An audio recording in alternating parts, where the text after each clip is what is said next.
नमस्कार किसान साथियों, मैं अमर कुमार पटेल आपका एग्री ज्ञान चैनल में स्वागत करता हूं। तो किसान साथियों, आज मैं बात करने वाला हूं पान कंपनी की एक और गेहूं की वैरायटी के बारे में।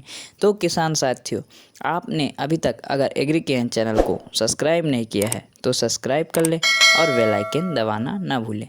ऐसे ही खेती की संपूर्ण जानकारी के लिए हमारा वीडियो देखते रहा करें और ऐसे ही सपोर्ट बनाए रखें अपने एग्री ज्ञान चैनल में। तो किसान साथियों, ज़्यादा समय ना लेते हो, हम इस वीडियो को शुरू करते हैं। तो चलिए किसान साथियों, आज हम बात करने वाले हैं पान कंपनी की गेहूं की वैरायटी के बारे में। पान कंपनी की गेहूं की जो वैरायटी है उसके नाम के बारे में बात करेंगे। तो उसका नाम है किसान साथियों 50-60 के नाम से आता है। तो इस गेहूं के बीज के बारे में आगे बात कर लें तो किसान साथियों, एक रिसर्च प्रकार की वैरायटी है ये, इस जिसे इम्प्रूव वैरायटी भी कहा जाता है। तो किसान साथियों, इम्प्रूव वैरायटी की कुछ जानकारियाँ ले लें इस पान कंपनी के गेहूं की। तो किसान साथियों, इस वैरायटी के फसल की अवधि के बारे में बात करेंगे तो 120 से 125 दिनों में यह पूरी तरीके से पककर तैयार हो जाता है। पककर तैयार होने के साथ साथ किसान साथियों, इसे कितने पानी की आवश्यकता होती है?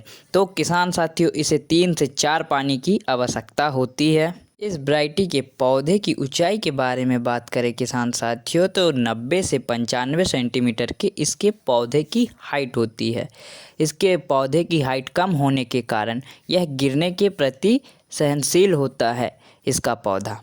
आगे में हम बात करेंगे इसके पौधे के ही बारे में बात करते तो हैं, लेकिन इसके पौधे में कल्लों की संख्या के बारे में बात कर ले किसान साथियों। तो इसके पौधे में कल्लों की संख्या होती है किसान साथियों 15 से 18 कल्लों के बीच में होती है प्रति पौधे में। और जितने अच्छी फुटाव होगी, जितनी अच्छी कल्ले की संख्या होगी, उतना अच्छा उत्पादन होगा। तो किसान साथियों, इसके दाने के बारे में बात करेंगे तो इसके दाने का रंग होता है भूरे रंग का, इसका दाने का चमक होता है। और किसान साथियों, चमक के साथ साथ इसके दाने के आकार के बारे में बात कर ले तो मध्यम मोटा दाना होता है।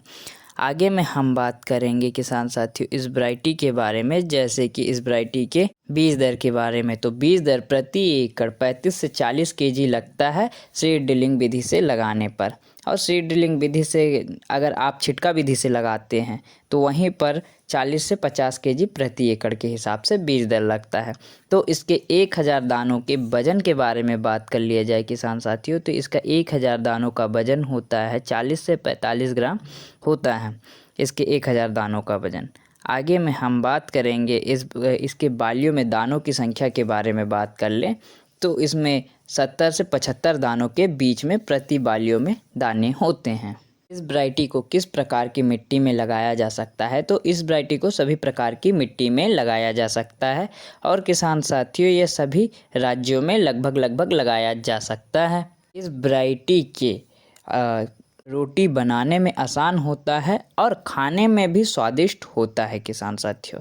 तो किसान साथियों, इस वैरायटी का अगर आपने प्रयोग किया है तो कमेंट करके बताएं, और नहीं प्रयोग किया है तो इस वर्ष प्रयोग करने वाले हैं तो भी कमेंट करके बताएं। तो किसान साथियों, इसके उत्पादन के बारे में बात कर लूँ तो कम से कम उत्पादन पाया गया है किसान साथियों 28 कुंटल प्रति एकड़ के हिसाब से, और ज़्यादा से ज़्यादा उत्पादन पाया गया है 31 कुंटल प्रति एकड़ के हिसाब से।